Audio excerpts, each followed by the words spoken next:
Welcome back to Doomsday Queen, where we're going to be talking about prepping, but we need to talk about the uncomfortable part of the conversation, okay? When did the word prepping make people so uncomfortable in society, where they automatically assume tinfoil wearing hats, every conspiracy theory, the world is flat, it is a variety of different things? I have done so many different interviews talking about prepping in a natural way. Most people are preppers and they just don't realize it. They just haven't unlocked it in their brain. Now, the rest of society doesn't think we're crazy when we say we're homesteaders. We're not crazy then. When we preserve our own food, can our own food, oh my gosh, I love that. I want to do that. I want to do the exact same thing. I want this so bad. The tactical side, everybody loves tactical. It's on every social media. Everybody loves to learn different new ways to shoot targets, different gear, different attachments. I mean, that's comfortable. That's a comfortable conversation that many can have. The self-sustainability. People love self-sustainability, except for right now. Apparently they're burning down the Teslas and attacking facilities, but everybody loved it. Everybody loved it. Oh, I want a green vehicle. I want to do my part. I want to put solar panels on my house. That was normal. But when you start adding those all together, people start to lose their mind. They start to freak out a little bit. They start to worry about how bad we are, right? I mean, how many of you guys have heard in here prepping is bad at some point? I don't personally think that. I grew up a lot different than a lot of you guys though. My family didn't call it prepping. It was deliberate living. We lived with a purpose. We were very deliberate about what we were doing and why we were here. Nobody complains when people are gardening and growing their own food. They're like, wow, that's amazing. That's beautiful. That's wonderful. But all of those things combined together, you got yourself a prepper. You do. You do. You have one. But my family, we didn't call it prepping. It was called deliberate living. And our neighbors, our friends, our family, everybody did it. Every single person lived with some sort of purpose. And then digital came. The computers and there's nothing bad to say on it though. There is nothing bad to say on it. I love my electronics just as much. But people stopped living deliberately in this world. They stopped growing food that they knew they were going to eat, raising animals that they knew had a purpose, preserving their food, knowing that it was going to last. We became a society built on convenience. Convenience was easier. Right now, you could be watching this video and you could open up your phone and, swipe away and be ordering Uber Eats. It was out of convenience. Not many people think about things that lead up to what they're going to eat. They don't think, oh, I want to have a salsa night. Oh, well, this year I should probably grow some more tomato plants because my yield was a little bit smaller. Most people forget that there is a planning, there is a process. And when you combine all of those together, it's beautiful. I know right now in the background, you can probably hear my ducks and my chickens and they're going crazy over there. But once again, I live life in a deliberate way. I have a purpose and that is what I strive for. And I would hope that others would find those purposes too. When we talk about prepping items, different gear, when you combine all those things I just talked about, it doesn't make you crazy. That doesn't make you crazy at all. If anything, I think about things of when the power goes out, what is next? How am I going to have a power source? I personally use Jackeries. I really like Jackeries. I have about 4 of them. I have probably 20 different solar panels, and that's nothing compared to a lot of other people out there. But I have been saving for a long time and building that up to have something for the future. But nobody has all of this from the very start. And I say it all the time. I feel like I always am shouting it. I'm shouting it. When you look at people who prep on this app, or you're watching videos, or you're learning, and you're like, oh my gosh, I'm never going to get there. It starts with a purpose. I know in my previous video, I talked about people want permission to fail. Well, that was just to weed out people who didn't want to try anymore. Because I don't got time to teach people or talk about things to people who don't want to try. They don't want to work on it. For me this year, it's growing way more food. But now that I have the property, it has no water, it has no sewer, it has no electrical, it has nothing. And I'm starting an orchard over there. And I have to think of the ways that I can run that property being at a distance from it. Drip lines, water preserves. That's what's going to be happening next week on this channel. I'm working so hard on creating a system that can support those plants, even if I'm not there to check on them. There's nothing scary about emergency preparedness. Emergency preparedness is just a self-insurance plan. I just had a show in here recording earlier this week, and we were talking about just emergency preparedness. Just having your bug out bags, having your kids have a bug out bag, designing bags correctly. That is a whole topic. Please write down below if you want me to show you guys how I design my kids' bags. I've been doing it every single year since they were born, and they always change and they adapt a little bit, especially as my children age. I don't want something that is too heavy. We lived in Alaska during an earthquake, and we didn't have time to think. We just grabbed and left. We just left our home and then waited outside until we knew that the house was safe for us to go back inside of. But having those bags designed where a child can pick them up, they're not too heavy. Of course, my bags weigh a lot more than my children's bags, but my children range in an age from, you know, elementary school throughout middle school. And so I want to make sure that they are well prepared. But once again, that raises eyebrows. It raises eyebrows to people when they ask me about those bags. Well, what's in them? What's in your bug out bags? Things for survival? Sometimes it's just comfort items. When my kids were toddlers, it was mainly comfort items. It was a way to stay warm, food, water, comfort, and then I did photos. So I laminated a photo of me in their bag because that brings them comfort. You don't have to have a high-tech bag for a child. Now, would it be great? But most likely your children aren't going to understand how to use them. So when I talk to people and I'm trying to teach this, this is just the way I was raised. I was raised with a way to be very deliberate. Every choice that I make, everything I bring into this house, every item I bring out onto that property or that I'm building on that property comes with a purpose. And I feel like over the last 30 years, people lost their purpose. It's only what's inside your hand. That phone, that's people's purpose. They see that phone and it's instant gratification. Just in a swipe, you can order all your groceries. You can order your food. You don't have to cook dinner.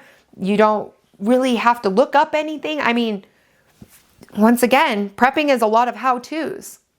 How-to videos go viral all the time.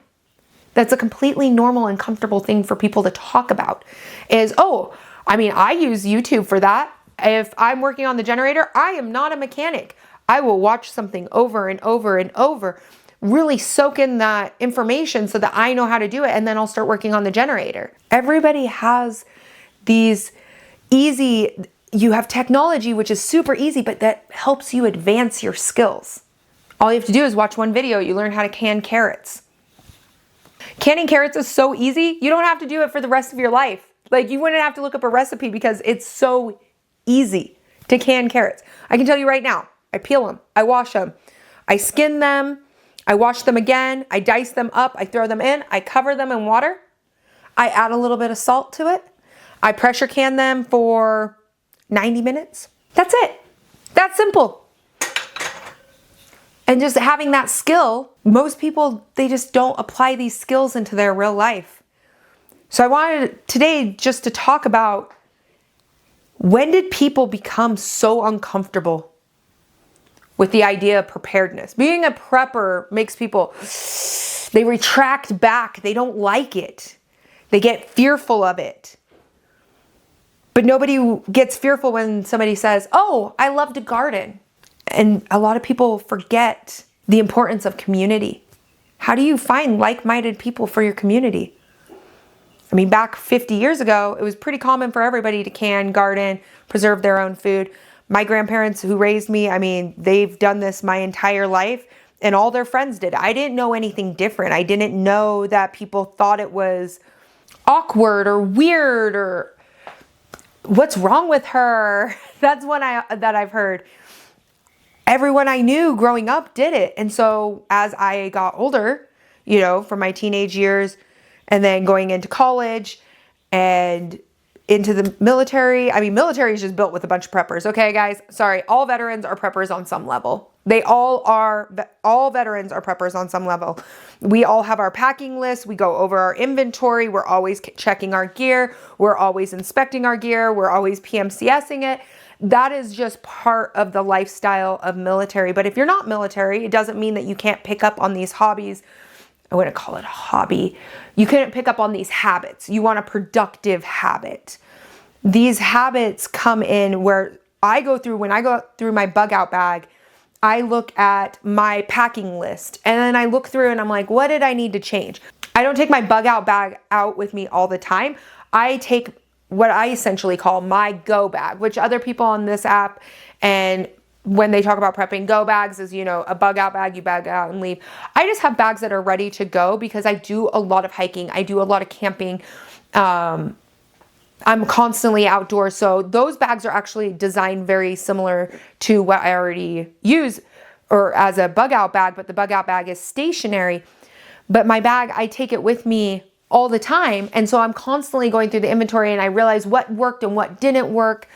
Did I like that gear or did I not like it? How was the weight? Did the weight add pounds to my back and it hurt, or was it comfortable?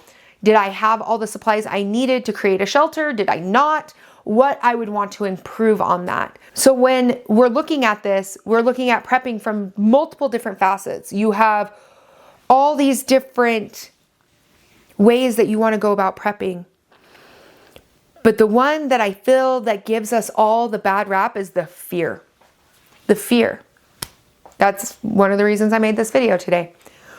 When did becoming somebody who lives a very deliberate life, like I said before, in college, it was harder and harder for me to find people who were generally interested in the same things as me, that wanted to have their own farm, wanted to have their own garden, wanted to preserve their own food, that enjoyed hiking. I remember, like, now it's very common, which I love. Over the last 20 years, it's become way more common than it was 20 years ago. But when I got out of high school, I would be going on all these hiking trips.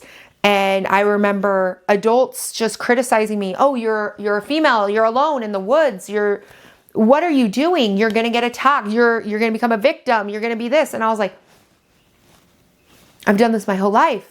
I didn't understand why that became uncomfortable for people. Now it's way more comfortable. People are living out of their vans, their cars. I love it because I lived out of my car and I enjoyed every moment of it. When my friends were paying rent and I was just traveling around out of the back of my car, it was just me, myself, and I was having the best time of my life. I didn't look at it as homelessness or anything derogatory. It was, I got to go do different trails. I got to go see different mountain peaks. I got to kayak different parts of the Washington Peninsula and different rivers. And I just got to do the things I wanted to do and enjoy it. And it allowed me to gain more skills that I apply now to my life in my 30s. But people became very uncomfortable with the idea of a prepper. Any of those skills that I've mentioned, do they make you feel uncomfortable? Write it down in the comments, because prepping has so many dimensions to it. It's not a linear line. It has depth. It has developmental. No prepper out there, I don't care what anyone says, nobody out there is a perfect prepper and has it all figured out. Not one person. Prepping and preppers have this ability to look at life and they go, oh, that worked really great for me, but that worked maybe a little bit better. Maybe I'm going to try that next time. They're always adapting. And I think that's truly why they will overcome. As we see economical crisis, wars, I mean, everything is in a full tailspin. Stocks, all these instant gratification. I mean, stocks are instant gratification. People go into the stock market thinking that they'll flip a switch and they'll become a millionaire overnight. They throw things at, you know, invisible coins. Don't get me started on Bitcoins. I don't believe in Bitcoins. Never have, never will. Can't hold them, don't want them. Maybe if you have a different experience with Bitcoin, go ahead and drop it down below. But I'm all about tangible things that I can hold in my hand. I still own the same gold and silver that my grandpa owned. That's been passed down to me. I continue to collect on that and stock up on that. It's something that he believed very firmly in, is having a very deliberate life, that the supply chains are very fragile, that things could crumble at any time. And the only thing you can do is protect you, yours, and your family. If your parents in here, it's your job to protect your children, right? It is our job to protect our children. I chose to have children. It is my job to make sure that they, in any circumstance, are taken care of. Once again, that might ruffle people's feathers. When I said that people wanted to be entitled to fail on a previous video, I already lost followers. And I'm okay with that, because people want an excuse to just not do the hard things. Not to try to have a garden, not to try canning, mylaring. Everyone is begged. I mean, on my other platform, I sit at 250,000 followers. And I have had thousands of people ask me, how do you mylar that? How do you mylar that? Post the video. Crickets.